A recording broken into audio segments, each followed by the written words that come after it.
তোমাকে কি বাপের বাড়ি পড়ে থাকার জন্য বিয়ে দিয়েছি? তোমার স্বামীটাই বা কেমন ছেঁচড়া, প্রতিদিন রাত দুপুরে ভাত খেতে চলে আসে। মায়ের কথায় বুকটা খচ করে ওঠে প্রিয়ঞ্জনার। দুপুরে ভাত খাওয়া আর হয়ে ওঠে না। ভাত সহকারে পানি ঢেলে উঠতে নিলে ভাতের প্লেটটা ঠাস করে মাটিতে ফেলে দিলেন জোহরা বেগম। সেই সাথে একটা চর পড়ল প্রিয়ঞ্জনার গালে। প্রিয়ঞ্জনা গালে হাত দিয়ে থ মেরে দাঁড়িয়ে আছে। জোহরা বেগম ভয়ানক চিৎকার চেঁচামেচি শুরু করলেন। ভাতে পানি ঢাললি কেন কুত্তার বাচ্চা? তোর সাহস হয় কি করে? টাকা কি গাছ থেকে পড়ে? তোর জামা টাকা দেয়, চালের টাকা? তিনি আরেকবার প্রিয়ঞ্জনাকে প্রহার করতে উদ্যত হলেন। প্রিয়ঞ্জনা ঠাটা পড়ার মানুষের ন্যায় কেবল নির্বিশেষ চেয়ে আছে। কে বলবে এই মা তাকে নিজের হাতে তুলে খাইয়ে দিত? প্রিয়ঞ্জনার বড় ভাইয়ের বউ এসে জোহরা বেগমকে আঁকড়ে ধরলেন। জোহরা তখনও হাত পা ছুড়াছুড়ি করছিলেন, হাতের কাছে কিছু খুঁজছিলেন। আজ তিনি এই মেয়েকে শেষ করে ক্ষান্ত হবেন। প্রিয়া, তুমি ঘরে যাও, ঘরে যাও। প্রিয়ঞ্জনাকে সতর্ক করলেন সুমনা ভাবে। জোহরা বেগম ভয়ানক রেগে রয়েছেন। প্রিয়ঞ্জনা মাথা নিচু করে ঘরে চলে আসে। আজ শ্রাবণ মাসের পহেলা দিন। বাইরে ঘন বর্ষার আনাগোনা। ধূসর হয়ে আসছে আকাশ। প্রিয়ঞ্জনাদের 3 তলার ফ্ল্যাটের বারান্দা থেকে বাইরে তাকালে বেশ বড় পাকা রাস্তা। রাস্তার দুপাশে সারি সারি নারকেল গাছ। দক্ষিণ দিকে এক শ্যাওলা ঘন বাঁধানো পুকুর। প্রিয়ঞ্জনা উদাস নয়নে চেয়ে থাকে শ্যাওলা ঘন পুকুরটার পানে। মৃদু বাতাসে তার চুল উড়ে। টিপ টিপ করে বৃষ্টি পড়ছে। এমন সময় প্রিয়ঞ্জনার নজর কাড়ে টাকনো পর্যন্ত ভাঁজ করে রাখা প্যান্ট। টিপ টিপ বর্ষার জলে ভেজা নীলচে রঙের ল্যাপটানো শার্ট পরে বাড়ির দিকে হেঁটে আসছে তার পুরুষ। চেহারাটা ভীষণ মলিন, শ্যামবর্ণের ফ্যাকাশে মুখমণ্ডল, ঘন চুলগুলো এলোমেলো। প্রিয়ঞ্জনা বিড় করে, শাহ, তুমি আজ এসো না, তোমার অপমান যে আমি সইতে পারবো না। ততক্ষণে তার পুরুষ চলে এসেছে গেটের কাছটায়। মন কি আর মানে? প্রিয়ঞ্জনা দৌড়ে ছুটে যায় নিচে। দৌড়ে নিচে নামার ফলে শ্বাস উঠানামা করছে তার। গেটে কোনো দারোয়ান নেই। প্রিয়ঞ্জনা গেট খুলে শক্ত করে আঁকড়ে ধরে তার পুরুষকে। শাহবাজ মলিন হাসে।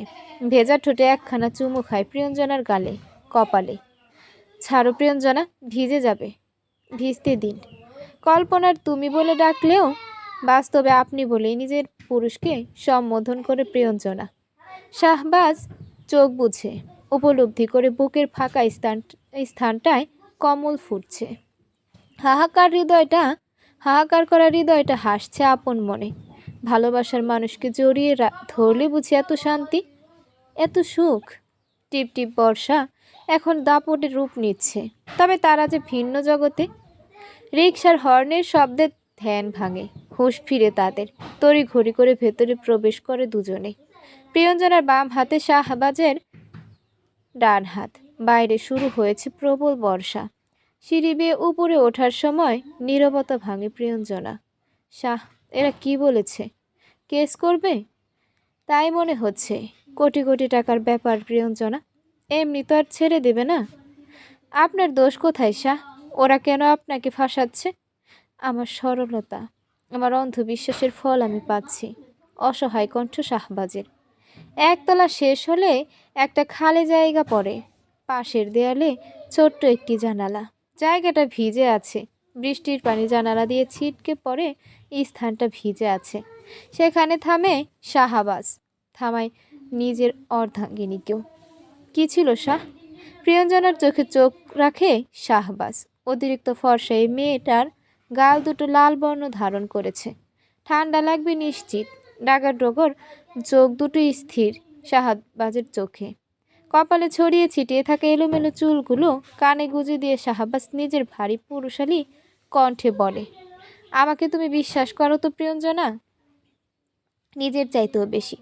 আল্লাহর উপর আমি আল্লাহর পর আমি আপনাকে সবচেয়ে বেশি বিশ্বাস করি শাহ। চোখের পাতা স্থির। 2 সেকেন্ডও না ভেবে উত্তর দেয় প্রিয়ঞ্জনা। তার সুরে কোনো জড়তা নেই, নেই কোনো মিথ্যে আশ্বাস। শাহবাজ দীর্ঘশ্বাস ছাড়ে। সারা দুনিয়া তার বিরুদ্ধে। কেন এই মানুষটা তাকে এত বিশ্বাস করে? আমি বৈঠাবিহীন নাইয়া প্রিয়ঞ্জনা। মাঝ নদীতে আমার নাও ভাসছে। আমার না আছে কুল আর না আছে ওই কুল। আমি জানি না আমার গন্তব্য কোথায়। ভাসছি, কেবলই ভাসছি। আমি আমি আপনার সঙ্গী শাহ। আপনি যেখানে যাবেন সেখানেই আমার গন্তব্য। যদি ডুবে যাই আমিও ডুবে যাব। আমি ভব ঘুরের ন্যায় ঘুরছি প্রিয়ঞ্জনা। পাওনাদারেরা রামদা নিয়ে খুঁজে বেড়ায় আমাকে। বাবুরহাটে আমি যেতে পারবো না। তুমি বুঝতে পারছো প্রিয়ঞ্জনা? আমার শহর শেখের চর। আমার বাবুরহাটে তিলে তিলে গড়া দোকান। আমার ফ্যাক্টরি আজ সব শেষ। গলা ভিজে ওঠে শাহবাজের। প্রিয়ঞ্জনার ভীষণ মন খারাপ লাগে। শক্তপোক্ত মানুষটা আজ কি অসহায়। যে মানুষটা কত শত মানুষকে সাহায্য করত, আজ তার পক্ষে কেউ নেই। সে একা। প্রিয়ঞ্জনা আবার আঁকড়ে ধরে শাহবাজকে। শান্ত কণ্ঠে বলে, সব ঠিক হয়ে যাবে। আল্লাহ সব ঠিক করে দেবেন। আল্লাহ পরীক্ষা নিচ্ছেন শাহ। হয়তো হয়তো আবার তাদের দুনিয়াটা রঙিন হয়ে উঠবে। 3 তলা বাড়িটা প্রিয়ঞ্জনার বাবার বাড়ি।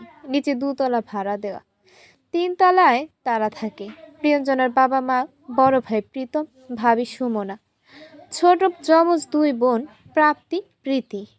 শাহবাজকে নিজের ঘরে নিয়ে আসে প্রিয়ঞ্জনা। বাবা প্রবীর আহমেদ এককালে বিদেশ থাকতেন। জীবনের বেশ কয়েকটা বছর তিনি বিদেশেই ছিলেন।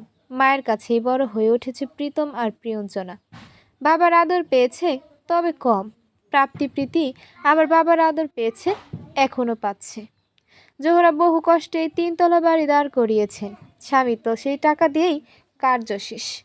ইট, সিমেন্ট, বালু সব কিছু এসেছে জোহরা বেগমের দ্বারা। তারপর প্রবীর আহমেদ একদিন হার্ট অ্যাটাক করলেন বিদেশে। নিজের একটি দোকান ছিল সেখানে। বউ বলল, অনেক তো হয়েছে, এবার দেশে চলে এসো। সব বিক্রি করে চলে এলেন প্রবীর। স্থানীয় বাজারে বড় বড় 2টো মুদি দোকান ছিলেন। বেশ চলছিল তাদের জীবন। তবে অতি যত্নে গড়ে তোলা ছেলে মেয়ে যে তাদের কষ্ট দিল। জোহরা বেগম বেশ শাসনের মাঝে ছেলে মেয়েকে বড় করে তুলেছিলেন। স্বপ্নও ছিল অনেক। সেই স্বপ্নগুলো অবশ্য এখন মাটি চাপা দিয়েছেন তিনি।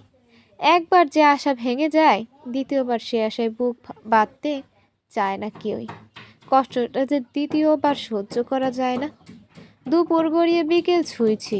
গত 3 দিন যাবৎ শাহবাজ এই সময়টায় আসছে।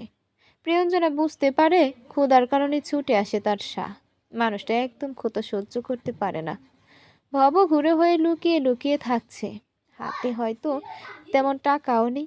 প্রখর আত্মসম্মানবোধ সম্পন্ন ব্যক্তিটাও এক মুঠো ভাতের আশায় ছুটে আসে। কষ্টে বুক ফেটে যায় প্রিয়ঞ্জনার। 5 তারকা রেস্টুরেন্টে খাওয়া মানুষটার আজ কি হাল। ফ্রেশ হয়ে আসুন, আমি খাবার বাড়ছি। শাহবাজের বলতে ইচ্ছে করে, না থাক প্রিয়ঞ্জনা, আমি তোমার সাথে গল্প করেই চলে যাব। তবে প্রচণ্ড ক্ষুধার তাড়নায় তা বলতে পারে না। ছুটে যায় ওয়াশরুমে। কাজের খালা আসেননি। আজ দুপুরে গরুর গোস্ত ভুনা, পাট শাক দিয়ে ডাল, রুই মাছ রান্না হয়েছে। প্রিয়ঞ্জনার ভালো লাগছে, আজ তার শাহকে ভালো করে খাওয়াতে পারবে। যদিও কিছুক্ষণ আগের ঘটনা কারণে তার মাঝে খানিক ভীতি ছিল। মা যদি খারাপ ব্যবহার করেন।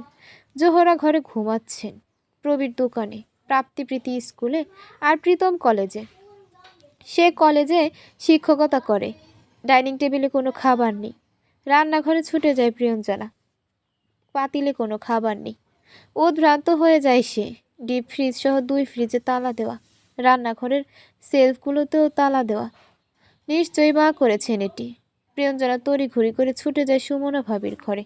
সুমনা শুয়েছিল। প্রিয়ঞ্জনা সুমনার পা আঁকড়ে ধরে ভেজা গলায় বলে, মায়ের কাছ থেকে চাবি এনে দাও ভাবি, মানুষটা না খেয়ে আছেন। আমি কেমন করে তা সইব ভাবি, একটু দয়া করো। সুমনা চেয়ে থাকে অসহায় এক অর্ধাঙ্গিনীর দিকে। সে নিজের স্বামীর জন্য অপর মানুষের পা আঁকড়ে ধরতেও দ্বিধা করছে না। আদৌ কি এতটাই ভালোবাসা প্রিয়ঞ্জনার আজীবন থাকবে তার শাহ এর জন্য, নাকি ভাঙনের সুর বাজবে? জেদ জিনিসটা বড়ই অদ্ভুত। কারো কারো ক্ষতি করে, কারো কারো উপকার করে। অনেকের মাঝে জেদ কিংবা ইগো থেকে মাত্রাতিরিক্ত। জোহরা বেগম তেমনই একজন। এক কথার মানুষ। তিনি একবার যা বলেন তাই করেন। নিজের মন মতো মর্জি মতো চলেন। অনেকটাই নিজের বাবার স্বভাব পেয়েছেন। কখনো নিজের মাকে কথার খেলাপ করতে কিংবা একবার যে সিদ্ধান্ত নিয়েছেন তার বিপরীতে কিছু করতে দেখেনি প্রিয়ঞ্জনা। তার চাচিরা আড়ালে তার মাকে বলতো, পাথর হৃদয়ের মানুষ। দুটি ঘটনা স্পষ্ট মনে আছে প্রিয়ঞ্জনার। তখন সে ক্লাস 5-এ পড়ে। ছোট থেকে পুতুলের মতো দেখতেও, গোলাপি দুটো ঠোঁট, বড় বড় চুল, শারীরিক গঠন উচ্চতাও অন্যদের তুলনায় ভালো। মা সবসময় দুটো বেনি করে দিতেন। যে প্রাইমারি স্কুলে সে পড়তো সেখানকারই শিক্ষিকা ছিলেন জহুরা। অসম্ভব সুন্দরী হওয়ায় ছোট থেকে রাস্তাঘাটে ছেলেরা বিরক্ত করত প্রিয়ঞ্জনাকে। বাবা তখন বিদেশ, ভাই ঢাকায় পড়াশোনা করে, মা মেয়ে থাকতো একসাথে দাদা বাড়িতে। কখনো সেই বখাটেদের বিরুদ্ধে কিছু বলেনি প্রিয়ঞ্জনা। মাকেও বিষয়টা বুঝতে দেয়নি। প্রিয়ঞ্জনার চাচি বিষয়টা জানতেন। উনি দেখেছিলেন বিষয়টা স্বচক্ষে। কি নিয়ে একবার কথা কাটাকাটি হলো জোহরা বেগমের সাথে। ঝগড়ার মাঝেই তিনি প্রিয়ঞ্জনার কথা তুললেন। সুন্দরী মেয়ে নিয়ে ব্যবসা করেন জোহরা, মা মেয়ে খারাপ, আরো কত কথা। জোহরা উঠোনে টেনে হিস্ট্রে নিয়ে যান প্রিয়ঞ্জনাকে। কোমর সমান চুলগুলো গজ গজ করে কেটে দেন কাঁচি দিয়ে, ন্যাড়া করে দেন প্রিয়ঞ্জনাকে। ওর অপরাধ কেন অন্যের মুখে বখাটেদের কথা শুনতে হলো তাকে? কেন সে বলেনি? অনেকে থামাতে আসতে চেয়েছিল, তবে জোহরা বেগমের রাগী চেহারায় যথেষ্ট ছিল। কেউ সাহস করে থামায়নি। প্রিয়ঞ্জনা এই ন্যাড়া মাথায় স্কুলে যেত। মাথায় হিজাব দেওয়া নিষেধ ছিল কয়েকদিনের জন্য। জোহরা বেগমের কথা, এখন মানুষ দেখুক আমি আমার সুন্দরী মেয়ে নিয়ে ব্যবসা করছি কিনা। আরেকবার প্রিয়ঞ্জনা কত করে বলল সবাই পিকনিকে যাচ্ছে হাই স্কুল থেকে, তাকেও যেন যেতে দেন জোহরা। কিন্তু জোহরা যেতে দেননি, কারণ পরীক্ষায় সেবার তৃতীয় হয়েছিল প্রিয়ঞ্জনা। 3 দিন না খেয়েছিল। তাও জোহরা সিদ্ধান্ত বদলাতে পারেনি। পিকনিকে যেতে দিবেন না বলেছেন, মানে এখানেই কথা শেষ। এরপর তুমি মরেও যাও, তাও সিদ্ধান্ত পরিবর্তন হবে না। সুমনার ঘরে বসে এসব ভাবছিল প্রিয়ঞ্জনা। সুমনা চাবি আনতে গিয়েছে।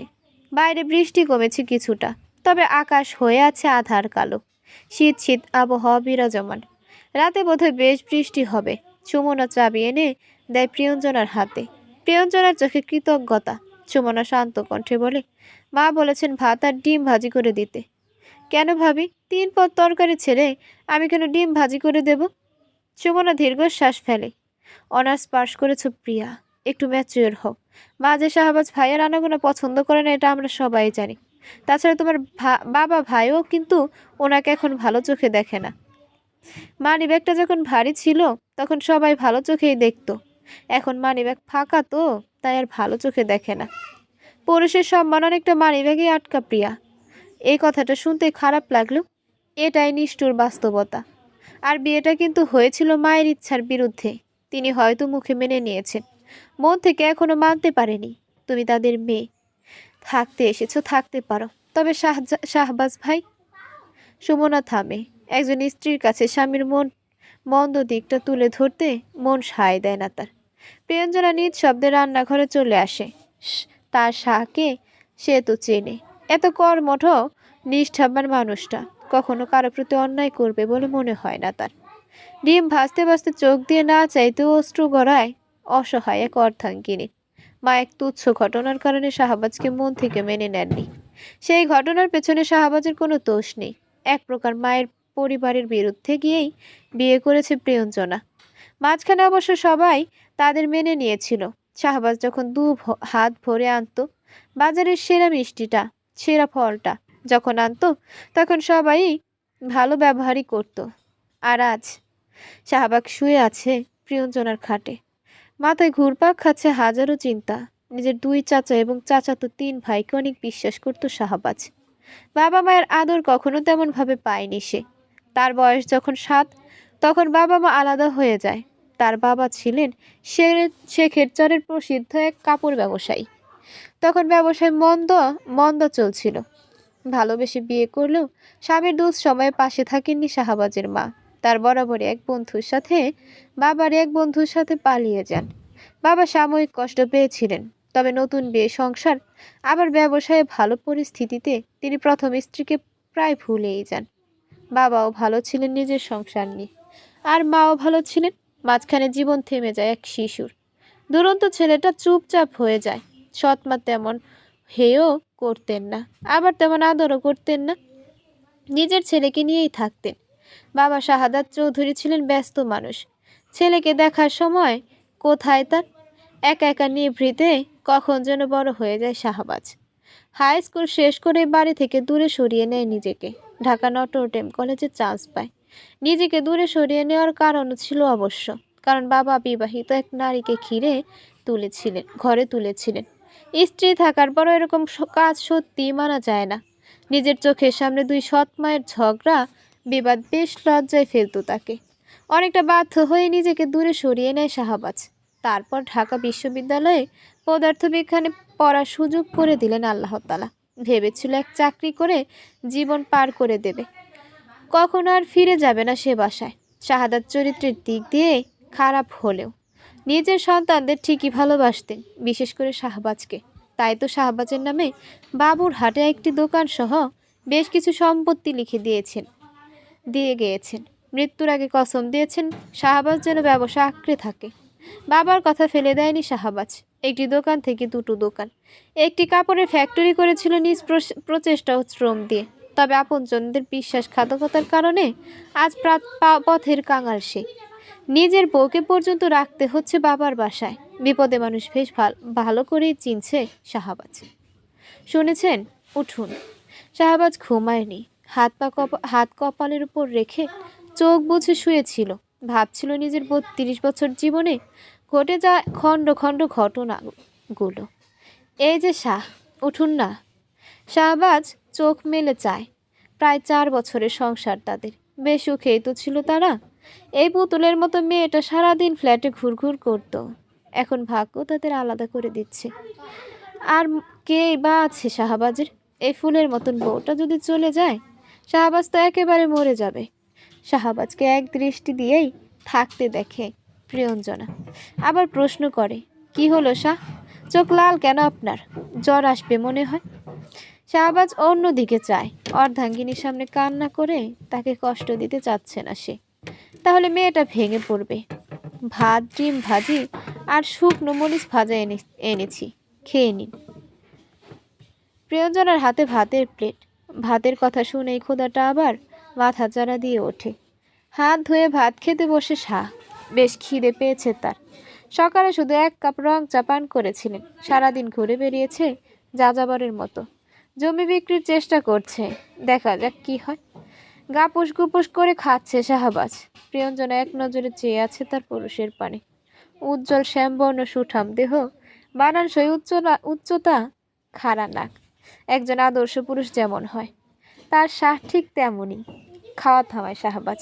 1 লোকমা ভাত মুখের সামনে ধরে প্রিয়ঞ্জনা খেয়ে নেয়। দুপুরে মায়ের সাথে রাগ করে খায়নি। মানুষটা ঠিক বুঝতে পেরেছে হয়তো সে খায়নি।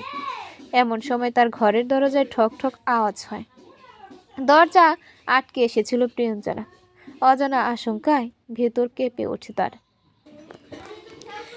দরজা খুলে প্রিয়ঞ্জনা দেখে সুমনা ভাবি দাঁড়িয়ে। আকাশে তখন আকস্মিক একটা বজ্রপাত হয়।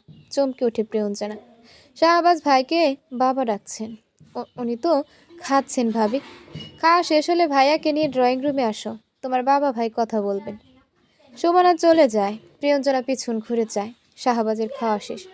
এখন হাত ধুয়ে এসে বলে, চলো। কি বলবে বাবা ভাইয়া? প্রিয়ঞ্জনার মন কু ডাকছে। বের হওয়ার আগে নিজের শাহকে থামায় প্রিয়ঞ্জনা। শাহবাজের ডান হাত নিজের হাতের মাথায় রেখে বলে, আপনি কসম করুন শাহ, কখনো আমাকে ছেড়ে যাবেন না। চোখে চোখ রাখে শাহবাজ। ধীর কণ্ঠে বলে, কখনো না প্রিয়ঞ্জনা। যত বড় ঝড় তুফান আসুক না কেন, তোমার শাহ কখনো তোমাকে ছেড়ে যাবে না। তুমি কেবল বিশ্বাস রাখো আমার উপর। প্রিয়ঞ্জনা কিছু বলার আগে সুমনা ভাবি আবার ডাক দিলেন। অর্ধাঙ্গিনী আর বলতে পারল না যে সে তার শাহকে অনেক অনেক ভরসা করে। ড্রয়িং রুমের সোফায় বসে আছেন প্রবীর। প্রীতমও বসে আছে। জোহরা নিজের ঘরের দরজায় দাঁড়িয়ে আছেন। শাহবাজকে বসতে বলেন প্রবীর। শাহবাজ সোফায় বসে। প্রিয়ঞ্জনা দাঁড়িয়ে আছে ডাইনিং টেবিলের পাশটায়। প্রিয়া। জি বাবা। ঘরে যাও। কেন বাবা? আমিও শুনতে চাই আপনাদের কথা। বেয়াদব হইতেছ দিন দিন। বিয়ে করেছো নিজের পছন্দে, সংসার করছো নিজের মতো। তাই বলে কি আদব কায়দা সব ভুলে গেছো? আমরা যে আদব কায়দা শিখাই দিছিলাম তোমার স্বামী মনে হয় তা ধরে রাখতে পারে নাই।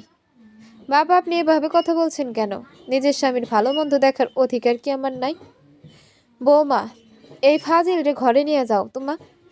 আমার হাতে চর খাইব মাইয়াটায়। শাহাবাজ হতভম্ব হয়ে বসে আছে। সুমনা এগিয়ে আসে প্রিয়ঞ্জনার কাছে। ঘরে চলো প্রিয়া। না ভাবি, আমিও শুনতে চাই বাবা কি বলবেন শাহকে। প্রিয়া। প্রীতম ধমকে ওঠে। সুমনা বারবার আকুতি করে বলে, ঘরে চলো প্রিয়া। না ভাবি। তখনই জোহরা ছুটে আসেন। চুলের মুঠি ধরে আরেকটা চর বসিয়ে দেন প্রিয়ঞ্জনার গালে। শাহবাজ দাঁড়িয়ে যায়। যেই মেয়েকে ছোট বাচ্চার মতো আগলে রেখেছিল সে, যার সামান্য হাত কাটলেও ছুটে যেত হসপিটালে, তার গায়ে আঘাত যেন তার কলিজায় লাগে। হাত মুঠো হয়ে আসে তার। প্রিয়ঞ্জনা গালে হাত দিয়ে দাঁড়িয়ে।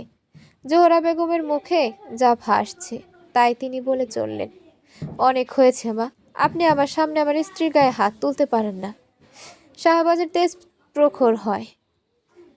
জোহরা আরো ক্ষেপে যান।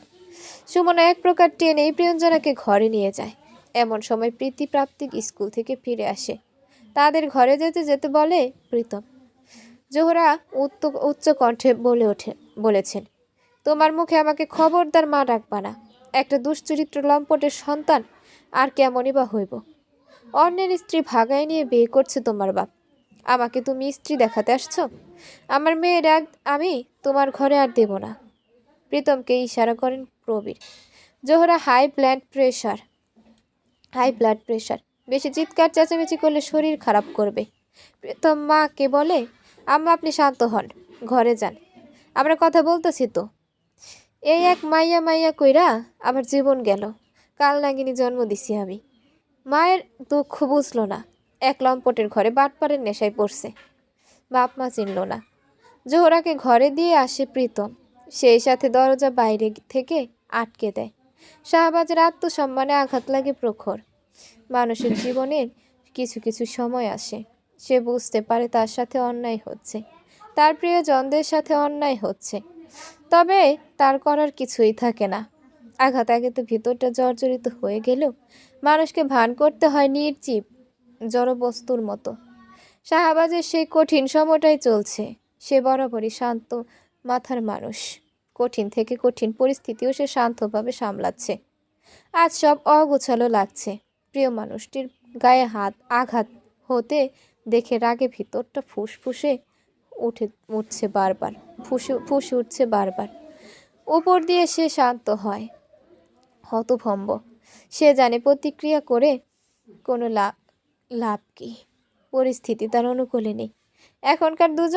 এলাকার দুজন মুরব্বী এসে পড়েন। এর মাঝে শাহবাজ চুপচাপ মাথা নিচু করে সোফায় বসে। প্রবীর জিজ্ঞাসা করেন, তুমি নাকি কোটি কোটি টাকা আত্মসাৎ করছো? শাহবাজ মাথা তুলে যায় শ্বশুরের পানে। এই শ্বশুরের বাইপাস সার্জারির সময় লাখেরও উপরে টাকা খরচ করেছে সে। শান্ত কণ্ঠে উত্তর করে, যদি কোটি কোটি টাকা আত্মসাৎই করতাম তাহলে কি আমার বোর গয়না, ঢাকার ফ্ল্যাট, সব জমি জমা বিক্রি করে মানুষের টাকা পরিশোধ করতাম? প্রীতম বলে, এত শত বুঝি না। আপনার বাবুর হাটের 2 দোকান, ফ্যাক্টরি, সব নাকি ব্যাংকে জমা দিয়ে কোটি কোটি টাকা লোন নিছেন। আবার শুনলাম মানুষের কাছ থেকেও কোটি কোটি টাকা ধার নিয়ে শেয়ার বাজারে দিছেন। এখন লস খাওয়ায় আপনার চাচারা ভারত ভাগছে, আপনিও নাকি ভাগবেন। তুমি কিছুটা ভুল শুনেছ। টাকা আমি নাই, নিয়েছে আমার চাচারা। আমি এসবের কিছুই জানি না। ধরা পড়লে সবাই এসবই বলে। মুখ সামলে কথা বলো প্রীতম। তোমার বিপদে কিন্তু আমাকে পাশে পেয়েছিলে। খোঁটা দিচ্ছিলেন, ধরে নাও তাই। আমানুল্লাহ সাহেব নামের এক মুরব্বী গম্ভীর কণ্ঠে বললেন, তুমি কি করছো না করছো হেডা আমাকে দেহার ব্যাপার না। আমাকে মাইয়ারে এইসবে জড়াইতে চাই না। সোজা কথা, আমাকে মাইয়ারে তালাক দিয়ে দাও। তোমার মতো চোর বাটপারের কাছে তো আর মাইয়া রাখবার পারুম না। প্রবীরও তাল দিয়ে বলেন, আমারও একই মত। এবার যেন শাহবাজের ধৈর্যের বাঁধ ভেঙে যায়। ফাইজলামি পেয়েছে এরা। এত সহজ সব কিছু। আপনার কথাই তো আমি আমার বউকে ছাড়বো না চাচা। বোরহান নামের আরেক মুরব্বী পীরকে বলেন, আপনার মেয়ের জামাই তো আস্ত বেত্তমিস। প্রীতম অনেকটা হুমকি মাথায় মাখায় গলায় বলে, আমার বোনকে ডিভোর্স দিয়ে দেন। আপনার জীবনের কোনো ঠিক ঠিকানা নাই। আমরা চাই না আপনার এমন জীবনে আমাদের মেয়ে থাকুক। শাহবাজ কোনো উত্তর না দিয়ে এই বাসা থেকে বেরিয়ে যায়। জীবনে সে অকৃতজ্ঞ দেখেছে, তবে এদের মতো কৃতজ্ঞ দেখেনি। বাইরে তখন বেশ ঝড় শুরু হয়েছে। বাতাস বইছে প্রচণ্ড। এদিকে প্রিয়ঞ্জনাকে এক প্রকার ঘরে আটকে রেখেছে সুমনা। ভাবি, আপনি এমন নিষ্ঠুর কি করে হলেন? কন্দ্রণরত অবস্থায় বলে প্রিয়ঞ্জনা। বাইরে কি কথা হচ্ছে সে জানে না। মানুষটি কি আবার রাগ করে এই ঝড়ের মাঝে বাইরে বেরিয়ে পড়েছে কিনা। প্রিয়ঞ্জনা নিজের ইন্টারের পড়াশোনা শেষ করেছে ঢাকা হলিক্রস কলেজ থেকে। মা শর্ত দিয়েছিলেন, যদি ঢাকা মেডিকেলে চান্স না পায় তাহলে বিয়ে দিয়ে দিবে তার। অনেক পরিশ্রম করেও কোথাও চান্স পায়নি প্রিয়ঞ্জনা। জোহরা এক কথার মানুষ। তিনি প্রিয়ঞ্জনাকে বাসায় নিয়ে আসলেন। শুরু হলো পাত্র খোঁজা। তখন শাহবাজের সাথে তার 2.5 বছরের প্রেমের সম্পর্ক। ভয়ে ভয়ে ভাইয়াকে বলেছিল। সবাই অবশ্য মেনেও নিয়েছিল। প্রতিষ্ঠিত ছেলে, পড়াশোনাও ভালো জায়গা থেকে করছে, কোনো বাধাই ছিল না। তবে বিপত্তি ঘটল এক জায়গায়। শাহবাজের খোঁজ খবর নিতে গিয়ে জানা গেল তার বাবা 3 বিয়ে করেছেন। তাও শাহবাজের তৃতীয় সৎ মা ছিলেন জোহরা বেগমের বড় ভাইয়ের বউ। পালিয়ে যাওয়ায় আত্মহত্যার পথ বেছে নিয়েছিলেন জোহরার ভাই। এরপর জোহরা বেঁকে বসলেন, এই ছেলের সাথে কোনো ক্রমেই মেয়ের বিয়ে দেবেন না। জোহরার কথার উপর প্রবীর কিংবা প্রীতম কেউই কথা বলে না। হলো তাই, বিয়ে ভেঙে দিলেন তারা। প্রিয়ঞ্জনা চেয়েছিল বাসা থেকে পালিয়ে যেতে, তবে শাহবাজ কখনো চোরের মতো ভালোবাসার মানুষকে পেতে চায়নি। প্রিয়ঞ্জনার কান্না, অভুক্ত থাকা কোনো কিছুই জোহরাকে টলাতে পারেনি। শেষে আত্মহত্যার পথ বেছে নেয় প্রিয়ঞ্জনা। গলায় প্রায় দড়ি বেঁধে ফেলেছিল, তখনই সুমনা বুঝে ফেলে। দরজা ভেঙে উদ্ধার করা হয় তাকে। জোহরা সে রাতেই শাহবাজের সাথে প্রিয়ঞ্জনার বিয়ে দেন। বড়ই জটিল পরিস্থিতিতে আছে শাহবাজ আর প্রিয়ঞ্জনার সম্পর্ক। প্রিয়ঞ্জনা কাঁদতে কাঁদতে কখন যেন ঘুমিয়ে পড়ে। শাহবাজ অনেকটুকু পথ হেঁটে এসেছে চায়ের দোকানের সামনে। পেতে রাখা ব্রেঞ্চিতে বসে সে। দোকান বন্ধ। সে কাক ভেজা প্রায়। 2 হাত ভেঙে ব্রেঞ্চে রেখে মাথা নিচু করে বসে থাকে অনেকক্ষণ। অতঃপর মাথা তুলে অন্ধকার আকাশ পানে চায়। আমাকে এই শাস্তিটা দেবেন না আল্লাহ। আমি আমার প্রিয় মানুষটার কাছে পরপুরুষ হতে চাই না আল্লাহ। চিৎকার করে কাঁদে শাহবাজ। চোখের জলে বৃষ্টির জলে মিশে একাকার। মনে পড়ে সেই প্রথম দিনের কথা। সেদিনও তো এমনই ঝড় ছিল।